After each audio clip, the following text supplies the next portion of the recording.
누가복음 19장 11절에서 27절 같이 읽겠습니다. 시작. 그들이 이 말씀을 듣고 있을 때 비유를 더하여 말씀하시니 이는 자기가 예루살렘에 가까이 오셨고 그들은 하나님의 나라가 당장에 나타날 줄로 생각함이더라. 이르시되 어떤 귀인이 왕위를 받아가지고 오려고 먼 나라로 갈 때 그 종료를 불러 문화 열 문화를 주며 이르되 내가 돌아올 때까지 장사하라 하니라. 그런데 그 백성이 그를 미워하여 사자를 뒤로 보내어 이르되 이미 우리의 왕됨을 원하지 아니하였나이다 하였더라. 귀인이 왕위를 받아가지고 돌아와서 은하를 준 종들이 각각 어떻게 장사했는지를 알고자 하여 그들을 부르니 그 첫째가 나와 이르되 주인이여 당신은 한 문화로 열 문화를 남겼나이다. 주인이 이르되 잘하였도다 착한 중이여 내가 지극히 작은 것에 충성하였으니 10고을 권세를 차지하라 하고 그 둘째가 와서 이르되 주인이여 당신의 한 문화로 5문화를 만들었나이다. 주인이 그에게도 이르되 너도 5고을을 차지하라 하고 또 한 사람이 와서 이르되 주인이여 보소서 당신의 한 문화가 여기 있나이다. 내가 수건으로 쌓아 두었나이다. 이는 당신이 억난 사람인 것을 내가 무서워함이라. 당신은 두지 않고 심지 않은 것을 거두는 것이라. 주인이 이르되 악한 종아 내가 내 말로 너를 심판하노니 너는 내가 두지 않는 것을 취하고 심지 않는 것을 거두는 엄한 사람인 줄로 알았느냐. 그러면 어찌하여 내 돈을 은행에 맡기지 아니하였느냐. 그리하면 내가 와서 그 이자와 함께 그 돈을 찾으리라 하고 곁에 섰는 자들에게 이르되 그 한 문화를 빼앗아 10문화 있는 자에게 주라 하니 그들이 이르되 주여 그에게 이미 10문화가 있나이다. 주인이 이르되 내가 너에게 말하노니 물이 있는 자는 받겠고 없는 자는 그 있는 것도 빼앗기리라. 그리고 내가 왕됨을 원하지 아니하던 저 원수들을 이리로 끌어다가 내 앞에서 죽이라 하였느니라. 아멘. 오늘 본문은 이 문화의 비유로 잘 알려져 있습니다. 근데 이 한 귀인이 먼 나라로 가서 왕위를 받아가지고 다시 돌아와서 그 정도를 평가한다는 내용이에요. 귀인은 말 그대로 하면 귀한 사람인데 이건 예수님을 말합니다. 예수님이 이제 왕으로 다시 돌아오시는 것을 말씀해 주고 있어요. 천국은 거리상으로는 멀겠죠. 우리가 위치가 어딘지는 모릅니다. 하여튼 천국적 간증 들어보면 빛보다 빠르게 슝 가가지고 어디 갔다고 하기도 하고 여러 가지 이야기 있어요. 그렇지만 아무튼 예수님이 다시 돌아와서 평가한다는 내용이에요. 그래서 사실 문화의 비유나 사실 달란트 비유나 예수님이 돌아온다는 게 핵심입니다. 그래서 예수님 중심으로 신앙생활을 한다는 것을 강조하고 있어요. 우리 신앙생활은 철저하게 예수님 중심이어야 돼요. 우리가 그래서 이 기도를 우리가 보통 우리 한국 교회 이제 뜨겁게 기도할 때는 주여 삼창하는데 저희 교회는 예수님 3번 부르고 하잖아요. 다시 오실 그 예수님을 사모하는 마음도 있고 그 예수님 중심으로 신앙생활을 해야 된다는 것을 의미합니다. 그래서 여러분 예수님 중심으로 신앙생활하는 것을 잘 보여주는 인물이 사도 바울이에요. 빌립보서 3장 7절 9절이면 내가 이전에 자랑하는 모든 것을 다 배설물로 여긴다. 똥같이 여긴다. 그러니까 여러분 이전에 사도 바울이 나름대로 내세우고 자랑스럽게 여기고 나는 얼마나 많이 배웠어. 내가 얼마나 지적이야. 얼마나 높은 위치에 있어. 나는 얼마나 영향력인 사람이야. 여러 가지 가졌던 그것을 다 일구의 가치도 없다. 왜 그런가? 예수 그리스도 때문에 그렇다 하는 겁니다. 그래서 이 빌립보서 3장 7절이면 무엇이 내게 유익하던 것을 내가 그리스도를 위하여 다 해로 여길 뿐더러 예수 그리스도를 위하여 다 해로 여겼다. 얼마나 철저하게 예수님 중심으로 그가 신앙생활을 했는지를 보여줍니다. 그래서 이 문화의 비유도 철저하게 예수님 중심으로 신앙생활을 한다. 여러분 이 고린도서 3장 10장 5절에서도 모든 생각을 사로잡아 예수 그리스도에 복종케 한다. 그래서 여러분 이게 우리가 여러분 이 생각은 자유하게 해가지고 이게 자기 맘대로만 흘러가요. 거기에 성령님 주시는 것도 있고 마귀가 주는 것도 있고 육적인 생각들이 있어요. 그래서 여러분 내가 무엇을 많이 생각하느냐가 그게 나예요. 그게 나의 신앙이고 나의 어떤 영적 수준이고. 그래서 여러분 이게 아름다운 생각을 더 많이 하면 아름다운 사람이고 추한 생각을 많이 하면 추한 사람이에요. 근데 이게 우리가 다 생각이 통제가 안 되죠. 그렇다고 생각이 가는 대로 다 놔두면 이게 지멋대로 그냥 우리를 잘못 가게 만듭니다. 그래서 고린도 10장 5절 생각도 사로잡아서 뭐예요? 예수 그리스도께 복종시키라는 거예요. 그래서 지금은 때가 때인 만큼 내가 누가 나를 미워했다 해서 밤새도록 고민하고 잠 못 자고 이런 식이 다 끝났어요. 그 생각 다 사로잡아서 예수 그리스도에 복종시켜야 돼요. 지금은 내 생각마저도 예수님 중심으로 해야겠다. 여러분 사도 바울이 그가 이 모든 그의 열심과 동기와 근거가 다 예수님이었습니다. 예수님 바라보아야 된다. 이 문화의 이 비유를 보면 여러분 이 철저하게 예수님의 시각, 예수님을 바라보고 예수님을 의지하고 예수님을 추구하는 그게 들어가 있어요, 사실. 그래서 우리가 그게 진짜 신앙생활이고 그게 핵심이에요. 이게 벗어나는 건 다 잘못된 겁니다. 그래서 오늘 본문 문화의 비유를 통해서 그러면 무엇을 예수님이 이제 돌아오시는데 예수님이 오신다는 것은 어떤 의미를 갖고 있는가? 우리에게 무엇을 중요하게 생각해야 되는가? 이것을 우리에게 알려주시고 있습니다. 자, 첫 번째, 예수님을 만나는 것은 왕을 만나는 것을 의미합니다. 첫 번째, 예수님을 만나는 것은 왕을 만나는 것을 의미합니다.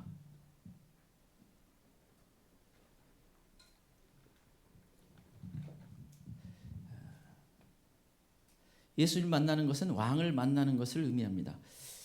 12절에서 15절, 그 다음에 27절 보겠습니다. 12절에서 15절, 그 다음에 27절입니다. 같이 읽겠습니다. 시작. 이르시되 어떤 귀인이 왕위를 받아가지고 오려 먼 나라로 갈 때 그 종 열을 불러 은화 열 문화를 주며 이르되 내가 돌아올 때까지 장사하라 하니라. 그런데 그 백성이 그를 미워하여 사자를 뒤로 보내어 이르되 우리는 이 사람이 우리의 왕됨을 원하지 아니하였더라.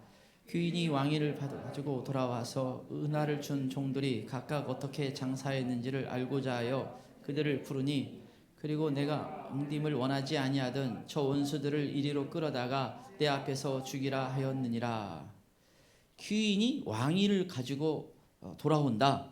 귀인이 예수님이 이제 왕으로서 돌아오신다라는 것입니다.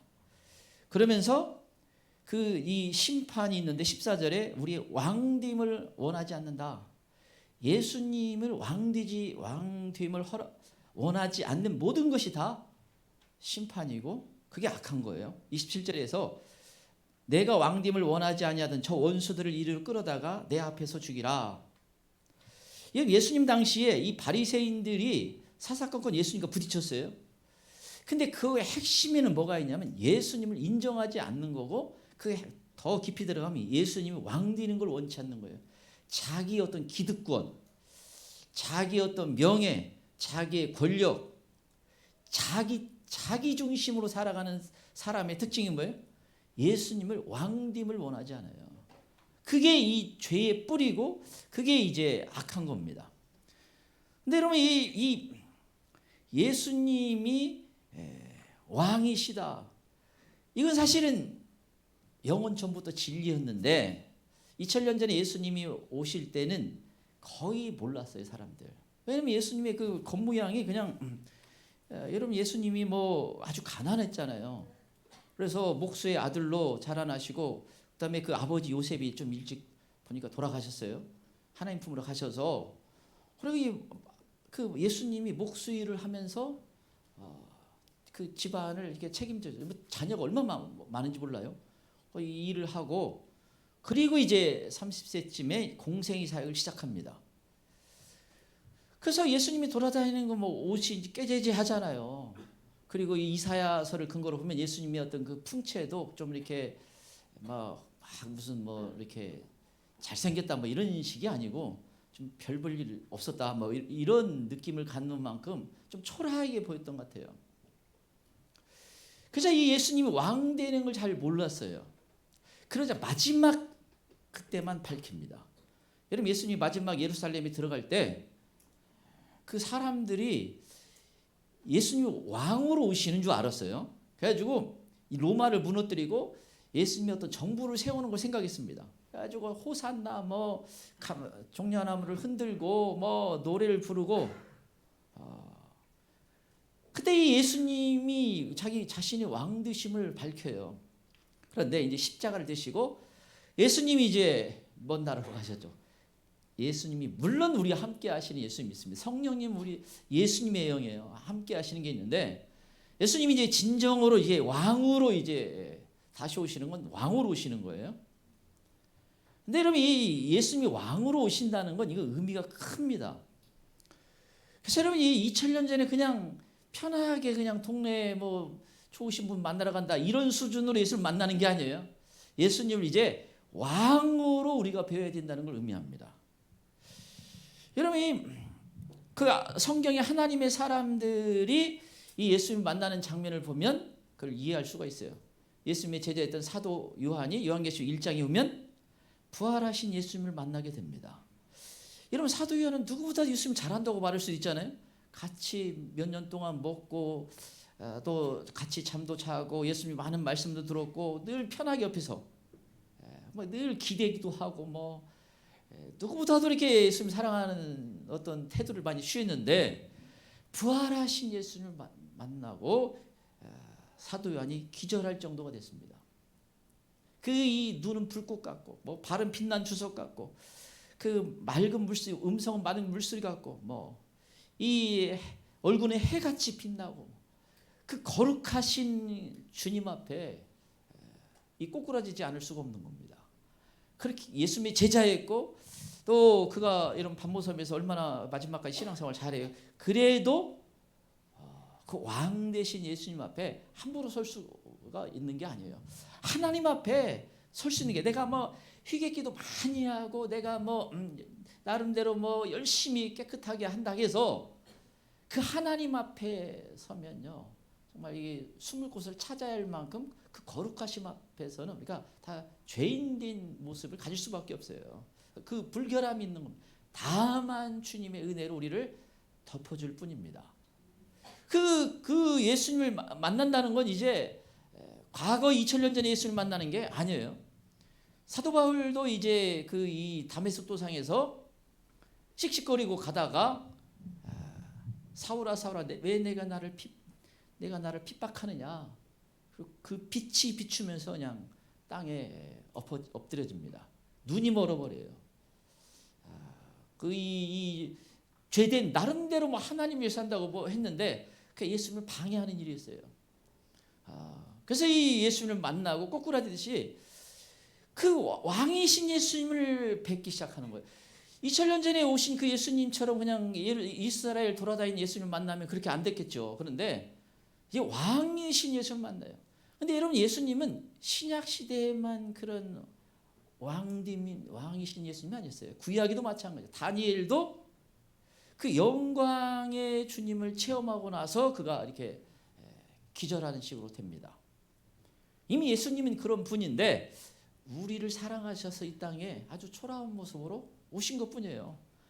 근데 다시 오실 때는 이제 그 찬란한 영광 가운데 수많은 어떤 그 천사를 거룩한 천사를 데리고 진정한 왕의 모습으로 오시기 때문에 누구든지 이제 그 예수님을 왕으로 인정하지 않을 수가 없게 됩니다. 그래서 이 왕을 만나는 거예요. 그래서 여러분 이 예수님이 이 왕 되심, 이것도 우리 신앙생활의 핵심입니다. 여러분 예수님을 내가 영접했다는 건 다른 게 아니고 예수님을 내 마음에 왕으로 모셔뒀다는 의미합니다. 나는 그분의 종이 되는 거예요. 이건 굴욕을 말하는 게 아니고 이건 영광입니다. 영광. 그분의 신하가 된다는 것, 그건 그분의 백성이 된다는 건 이건 말할 수 없이 영광이에요. 근데 여러분 이 왕으로 모신다는 것은 이제 예수님 중심으로 살아야 된다는 걸 의미합니다. 이게 어떠냐면 우리 신앙생활 이것만 되면 다른 건 대부분 다 문제가 없어요. 근데 대부분 무엇이 문제가 돼요? 나의 중심에 예수님이 주인 되고 왕 되심을 인정하지 않기 때문에 문제가 됩니다. 여러분 우리가 주님이 우리를 완벽한 걸 요구하는 게 아니에요. 여러분 우리 완벽할 수도 없고 다 실수가 있고 허물이 있고 연약함이 있습니다. 근데 여러분 내가 내 생각 속에 예수님이 나의 왕으로 내가 모시고 살아가는 건 다를 수밖에 없어요. 세상을 바라보는 눈도 다르고 인생을 바라보는 눈 다 다르고 내가 어떤 태도도 다를 수밖에 없고 여러분이 예수님이 우리 집에 와서 식탁에 딱 앉아 있다고 생각해 보세요. 그 앞에서 막 대판 싸울 수가 있어요? 다 실수했구나. 거기서 끝나야지. 왕이신 그 주님이 식탁에 와서 찬잔하고 계시는데 제가 참 지금도 너무 감사하게 생각하는 게 그냥 이 통로 오늘은 이 통로가 좀 복을 받았어요. 저기서 쫙 갈라지시고 예수님이 오는데 제가 이건 넙죽 너무 막 빛이 막 찬란하게 이렇게 걸어오시는데 이게 제가 옆에서 막 예수님이란 소리도 안 나와요. 그냥 넙죽 엎드려서 깨부락처럼 엎드려가지고 경배했던 그 꿈이 있어요. 있는데 너무 생생한데 전 이게 실제인 줄 알았어. 마지막 그냥 깰 때쯤 예수님 오셨어요. 이렇게 이제 했는데 보니까 일어나 보니까 꿈이었어요. 좀 아쉽긴 했는데 너무 그래서 야 주님이 우리에게 방문한 때가 있었구나. 그 마음이 있습니다. 근데 여러분 이 예수님을 항상 나의 왕이시다. 이걸 하나님이 믿음이라는 거잖아요. 하나님이 항상 계신 것과 그 상주신이심을 믿어야 된다. 그게 하나님이 기쁘시게 한다는 거죠. 예수님을 항상 그 왕 되심을 늘 인식하고 살아야 돼요. 그래서 우리 학생들 우리 집 돈 없으면 내가 굶으면 어떻게 하지? 이런 생각하면 안 되죠. 왜 그래요? 그 왕이 걱정하는 거예요. 나는 그 종인데. 그래서 많은 걸 맡겨야 돼 사실. 우리가 너무 불필요한 고민과 생각과 이런 슬픔과 이런 걸 너무 많아요. 물론 우리가 연약하다 보니까 그게 있을 수 있는데 그게 너무 많은 건 나의 믿음이 연약한 부분이기 때문에 그래요. 왕이신 주님께 맡겨야 되는 것이 있어요. 아까 생각도 사로잡아 주님께 복종시켜야 되잖아요. 근데 여러분 이걸 참 잘했던 인물이 다윗입니다. 다윗의 시편 보면 이 왕대심을 인정하는 게 많이 나와요. 그 중에 대표적인 게 시편 24편이죠. 여러분 이게 에피소드처럼 보이잖아요. 그냥 그 언약궤를 하나님 임재의 상징 언약궤를 이제 다윗성으로 모셔드리는데 다윗이 거기서 춤을 추고 너무 기뻐서 뛰놀다가 옷이 벗겨지고 그러니까 그 미갈이 뭐라고요? 채통머리 없이 왕이 그렇게 그냥 백성들 앞에서 추태를 보이면 되냐 한번 하니까 다윗이 뭐라 그래? 나는 하나님 앞에서 얼마든지 더 그렇게 할 용의가 있다. 다윗한테 배워야 돼요. 오늘은 맘 먹고 한번 손 한번 살짝 올려볼까? 양쪽 보니 친구들은 안 올렸네. 내리자. 이 수준 가지고는 그 진짜 예배가 아니야. 예배가 그냥 올려. 나의 왕 나의 주님. 다윗이 뛰놀잖아요. 그 앞에 다윗이고요. 영광의 왕이 들어가신다. 문드라 머리를 들어라. 진정한 왕이 가신다. 나의 왕 나의 하나님. 그게 예배예요. 그게 진짜 예배예요. 형식적인 그게 아니고 자발적으로 그 왕이신 주님을 정말 내가 높여드리겠다. 그분께 경배하고 싶다. 이게 진짜 마음으로부터 우러나면 그분은 제대로 예배 드린 거예요. 우리가 뭐 항상 다 그렇지 못할지라도 그러나 내가 정말 그분의 앞에 전심으로 경배드리고 찬양하고 싶다. 이게 주님이 받으시는 예배가 됩니다. 왜냐하면 주님은 중심을 보시는 분이기 때문에 그래요. 그 죄는 뭐예요? 자꾸 예수님의 왕되심을 인정하지 않는 어떤 삶을 사는 게 다 죄예요.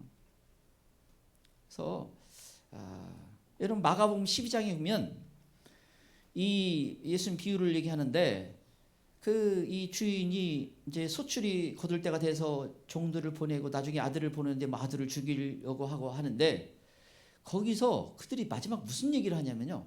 우리가 그것을 차지하자. 그 말은 우리가 주인 되자 이 말이에요. 이게 죄의 뿌리라는 거예요. 그래서 항상 혹시 내가 주인 되려고 하는 것이 있어서 그런 건지를 살펴봐야 돼요. 내가 왕이 되려고 하는가. 근데 여러분 생각보다 많은 사람은 신앙생활 하면서도 이 위험을 그대로 이런 신에게 신앙생활을 많이 합니다. 그게 위험한 거예요. 그래서 예수님을 다시 이제 만나게 되는데 그 만남을 생각하고 신앙생활하는 사람은 항상 예수님을 왕으로 인정하는 삶을 살아야 됩니다. 자, 두 번째, 예수님을 만나는 것은 예수님의 뜻대로 하지 않는 것은 심판받는 것을 의미합니다. 두 번째, 예수님을 만나는 것은 예수님의 뜻대로 하지 않는 것은 심판받는 것을 의미합니다.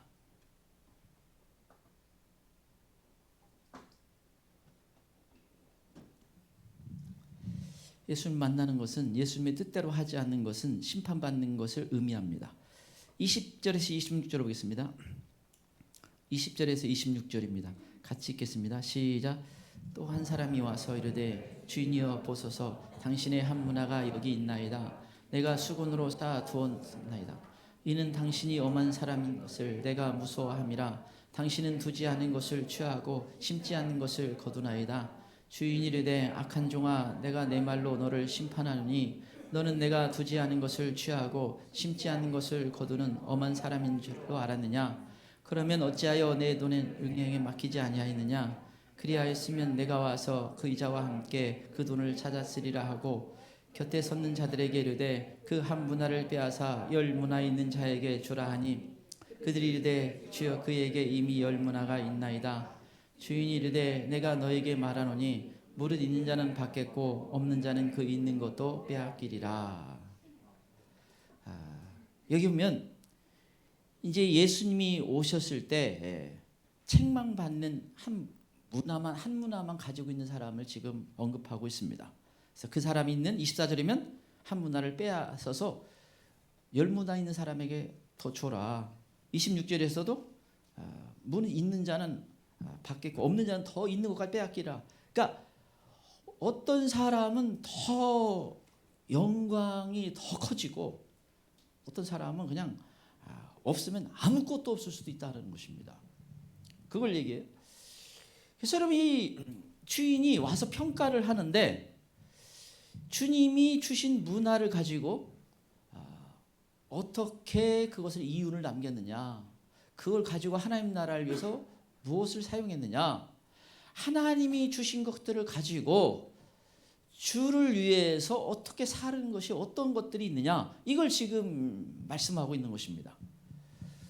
여러분 이 주님이 문화를 주고 갔다는 것은 우리에게 허락하신 것들을 말해요. 그래서 다시 오셔서 그걸 가지고 우리가 주를 위해서 어떻게 살았는지를 그것을 평가한다는 것입니다. 근데 이 사람은 지금 이 한 문화를 가진 사람은 아무것도 남기지 않았어요.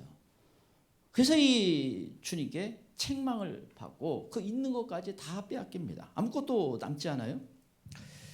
근데 이 사람이 왜 이렇게 했는가를 자기 나름대로 이야기를 합니다.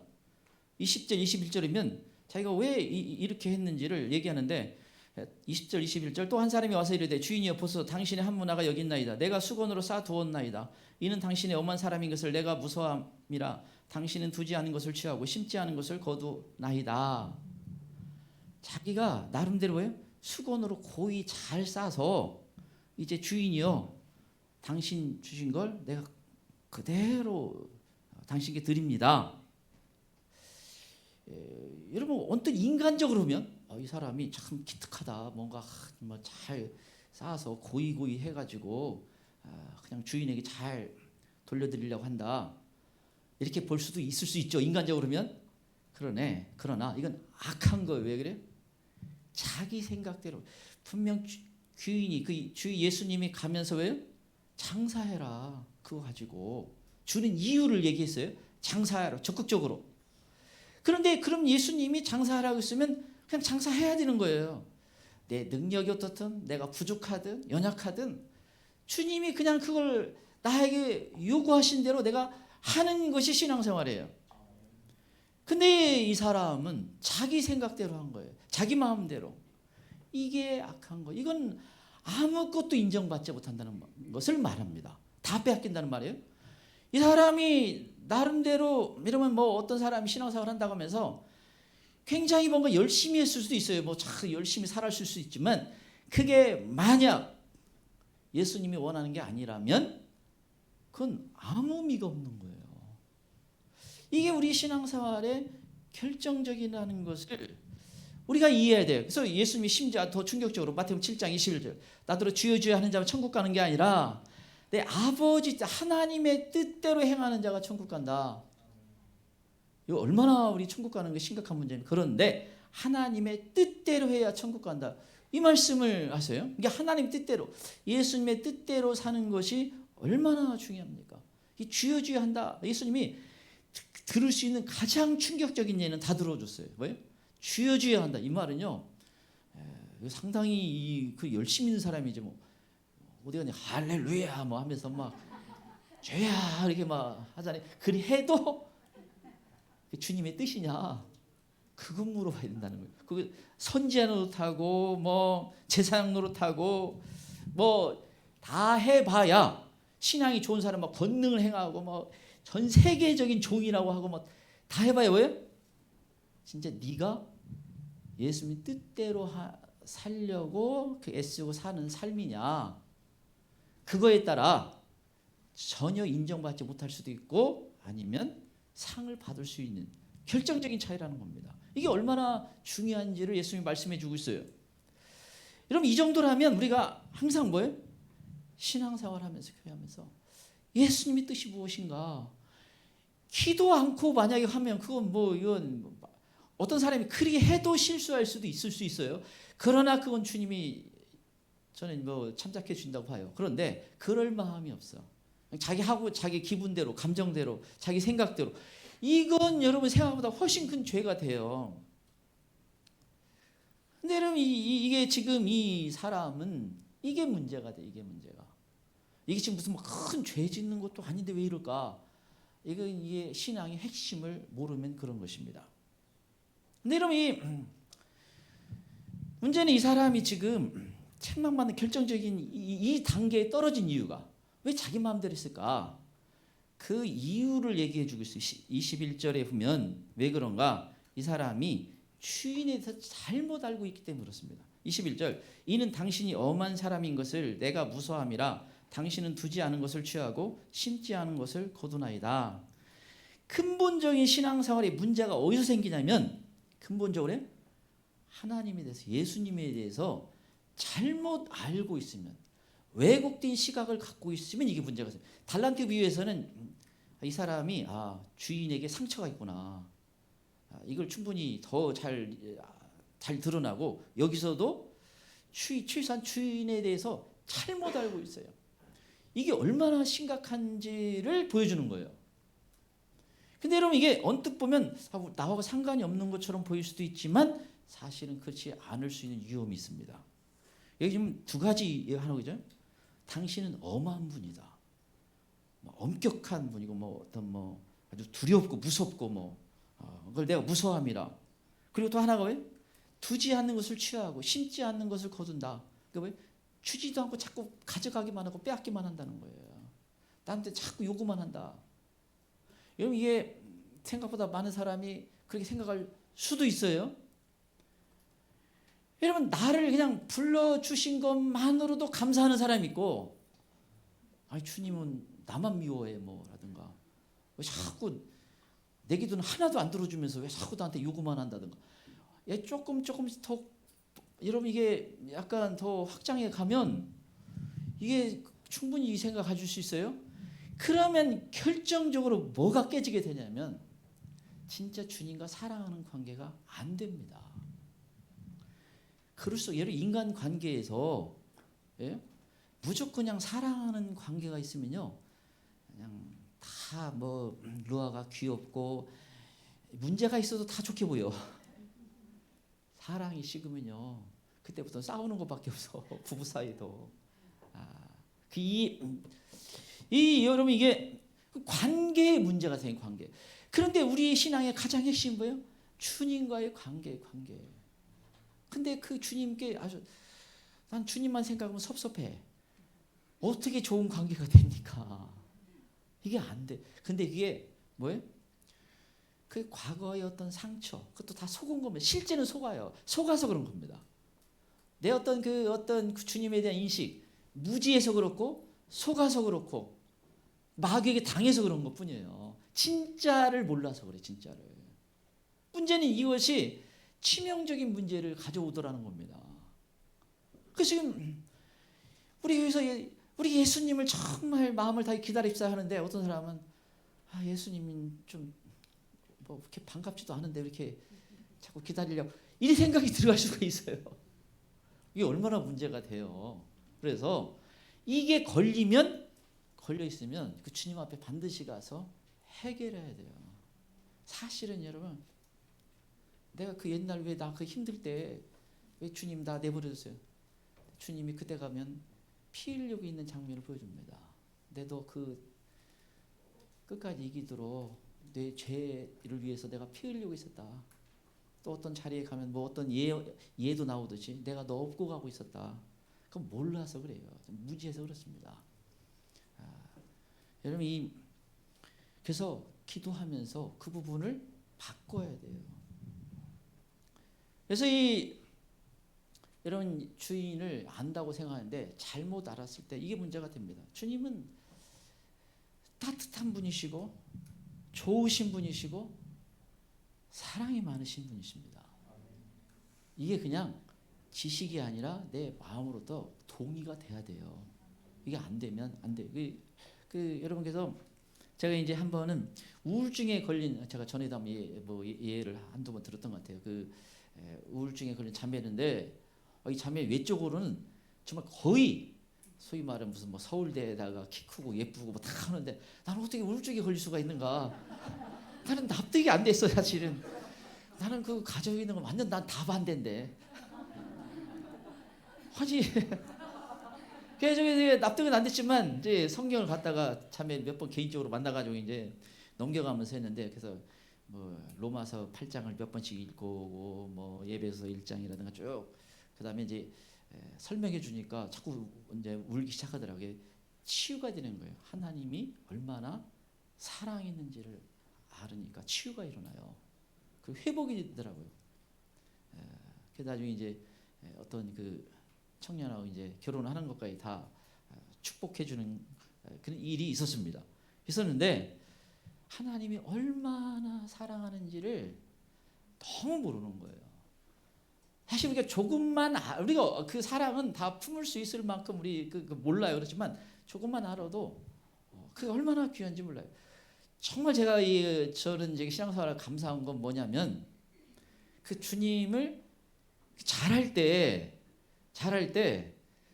주님을 사랑하는 어떤 그 마음이 아주 충만한 때가 많이 있었어요. 그게 제게는 참 감사한 조건이에요. 그래서 주님 하면 그 좋은 느낌이, 좋은 마음이 많이 있는 이것을 해주신 걸 참 너무너무 감사합니다. 그래서 내가 부족하고 내가 허물이 있어서 문제가 되지, 주님을 바라볼 때 참 전혀 문제가 안 돼요. 근데 혹시나 나의 다른 상처 때문에 어떤 또 마귀에게 당해서 무지해서 하는 것은, 여러분, 그래서 일단 로마서 8장이 뭐 좋죠. 생명이 성령이 죄와 사망의 법에서 너를 해방했다. 누가 너를 정죄하여, 누가 너를 헤아려. 이런 어떤 그 주님이 주시는 진짜 나를 향한 그 음성을 들으시길 바랍니다. 자, 끝으로 세 번째, 예수님을 만나는 것은 행한 대로 상을 받는 것을 의미합니다.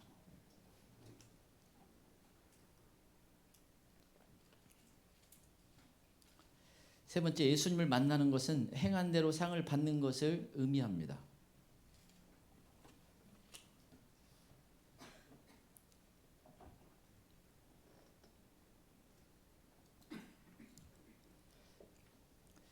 예수님을 만나는 것은 행한 대로 상을 받는 것을 의미합니다.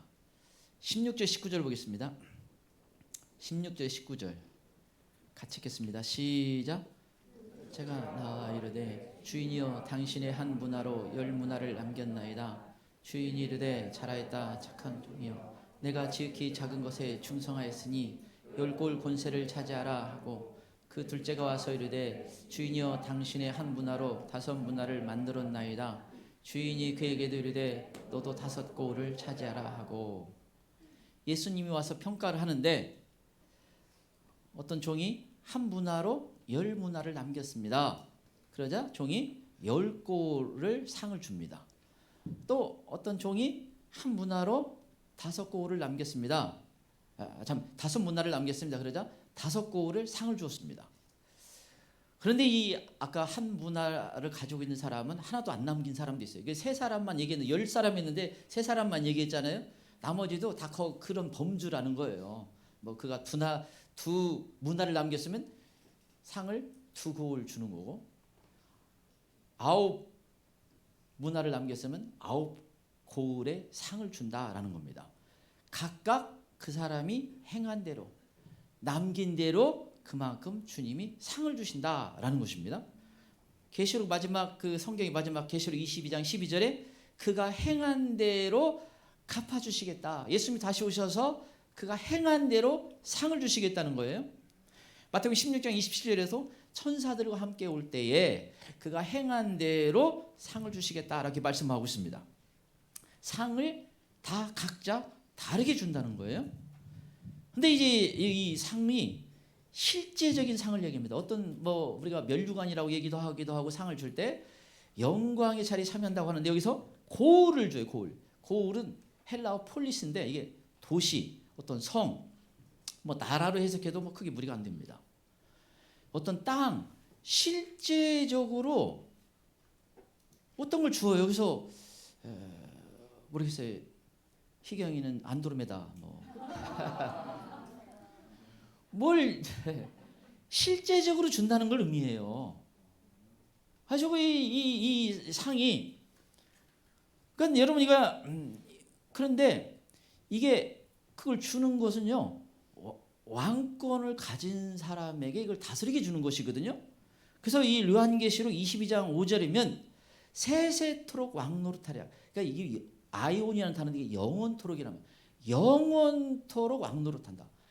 그러니까 상을 한번 받게 되면 그 영원히 왕의 자리에 있는 거예요. 그 하나님이 주신 거가 영원히 다스리는 위치에 가는 겁니다. 그러니까 여러분 지금 우리가 이 땅에 사는 것은 뭐예요? 거기서 어떻게 살 것인가를 결정하는 것밖에, 결정하는 어떤 그것을 위해서 이 땅에 있는 거예요. 지금 우리 살아가는 삶이라는 것은 거기서 어떤 위치에 어떤 상을 받고 영원히 살아갈지를 결정하는 시간일 뿐이에요. 잠시 우리가 무대에 가서 참 그 영원이라는 것을 생각하면 이 땅의 시간은 얼마나 잠깐 시간이겠어요. 근데 이 잠깐의 시간이 영원한 것을 어떻게 살지를 결정한다는 것은 이게 얼마나 이 상이 중요하고 크겠습니까? 얼마나 중요한 문제예요. 영원히 지속되는 문제인데 그것도 그 상 받은 것으로 그냥 영원히 가는 겁니다. 이 사람이 영원토록 황노릇한다. 그 사람 이 상을 받는 걸 대단히 중요하게 여기 살아야 돼요. 이 아브라함이 히브리서 11장에 보면 두 가지, 이 히브리서 11장 10절에면 지으실 성을 바라봤습니다. 11장 16절에서는 그들 예비한 한 성을 예비하였더라.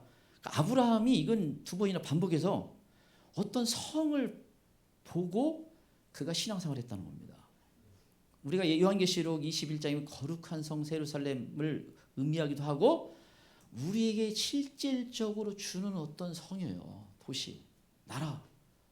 근데 아브라함이 어떻게 그렇게 대단한 신앙생활을 할 수 있을까? 그 성을 어떤 환상을 봤던지 모르겠습니다. 뭐 천국지옥 간증처럼 뭐 거기를 한번 주님이 저기 바울처럼 갔다 오게 했는지는 모르겠지만 그걸 알았어요. 그래서 그것을 위해서 기꺼이 다른 걸 다 내려놨습니다. 주님이 원하시면 기꺼이 다른 내려놓는 거예요. 대단한 신앙생활을 한 것인데 그걸 바라보고 있다는 겁니다.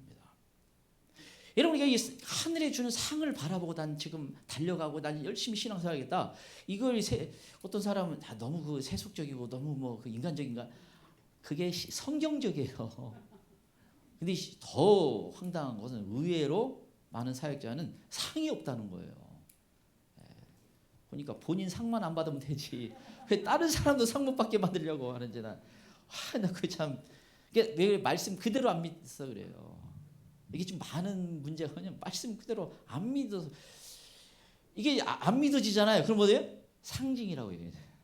그건 그냥 좋은 생각을 하라는 거야. 뭐 별 얘기를 다 하면서 안 믿으면 여기 능력이 안 나타나요. 우리 또 하이면 뭐 밥 먹다가 아빠는 설교 직관적이고 뭐 단도직입적으로 들어간다는 교수님은 고상한어를 써가면서 그래, 원래 나는 무식해. 그러지만 진실을 말한다. 상을 받아야 된다. 상을.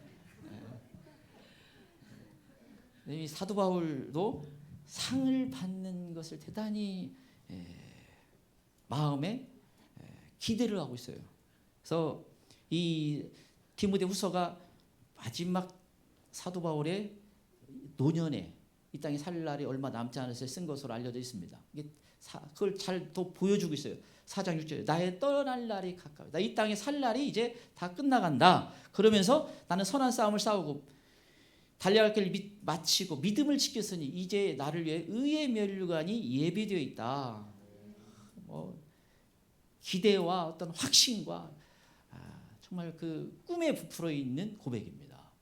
살 날이 얼마 남지 않은데 내 끝까지 지금 주님의 은혜로 신앙 지켰다는 거예요. 믿음을 지켰다. 여기까지 왔다. 이제 가까이 왔다. 상을 이제 받겠구나. 근데 이게 탁 들어가는데 확 와요. 가까이 왔다. 상 받을 때가 갑자기 뭐 기쁨이 몰려오는데 한밤중에 12시 다 돼가지고 펄쩍펄쩍 뛰고 다닌다. 다 가족은 다 자고 있는데 그냥 상 받을 때 가까이 왔다. 얼마나 저기 감사하고 좋던지.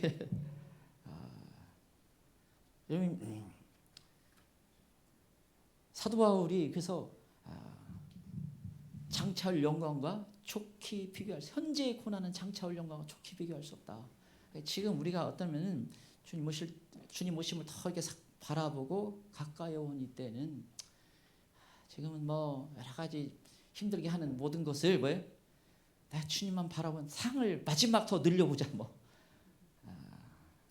이렇게 나가도 아주 좋은 시기예요. 그래서 이 다니엘서 12장 13절 마지막 절이죠. 너는 가서 마지막을 기다리라. 이는 내가 평안히 쉬다가 끝날에는 몫을 누릴 것임이라. 내 몫이 준비되어 있다. 너 수고했다. 너의 마지막 내 몫은 10골. 보니까 10골 받은 사람은 아까 한 문화를 또 가지고 있잖아요. 11문화에다가 빼앗은 것까지 이 사람 주어요. 보니까 12문화예요. 12골. 가면 받는 사람은 왕창 받아요. 보니까 원래 하나님이 주고 싶었던 상까지 다 있는 것을 마귀에게 뺏겨가지고 잃어버려가지고 어찌 뭐요? 다른 사람은 더 물어받아요 보니까. 그래서 보니까 더 왕창 그냥 안드로메다 했는데 더 하나 가져가. 얼마나 이 저기 감사. 그래서 엄청난 상상할 수 없는 상을 받게 됩니다. 그래서 상을 받는 걸 바라보고 열심을 내고 지금 이겨나가야 돼요. 걸어가야 됩니다.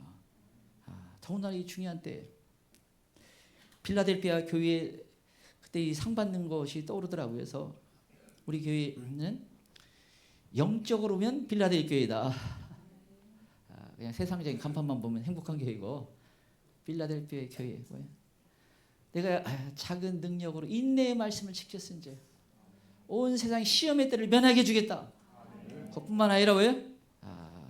이제 내가 속히 오리니 11절 내가 가진 것을 굳게 잡아 아무도 내 면류관을 빼앗지 못하게 하라. 아무도 우리에게 이제 주실 우리가 참 부족하고 연약한 사람이죠. 네가 뭘 봐가지고 네가 상 받을 거가 원래 부족해요. 그렇지만 주님 상을 주시는 분이에요. 그래서 면류관 이제 우리가 받을 수 왜 이런 은혜를 주시는지 몰라요. 그러나 면류관 빼앗기지 말라는 거예요. 마지막 끝까지 가라. 이번 주 내가 주의 꿈이던가 누구 꿈을 해석해 주다가 어떤 사람들이 마지막 그냥 차 타려고 하는데 머뭇거린다고 해서 그러면 안 되는데 지금은 정신 반짝 차리고 우리 주신 거 잃어버리지 않아야 돼요. 그래서 그러면 주님 뭐예요? 이기는 자는 내 하나님의 성전의 기둥이 되게 해주시겠다. 하늘에서 내려오는 거룩한 새 예루살렘에 내 이름을 새겨주겠다. 그 영광의 자리에 있게 해주시겠다. 약속하고 있어요. 그래서 이 상을 마지막 어떤 면에서는 여러분 이게 상 받는 그걸 붙잡으면 주님이 이걸 붙잡도록 하는 여러분 하나님 항상 계신 것과 상 주심을 이심을 믿어야 된다. 그것을 상을 강조하고 있잖아요. 왜 그래요? 그게 우리에게 유익이 되기 때문에 더 상 받고 싶다.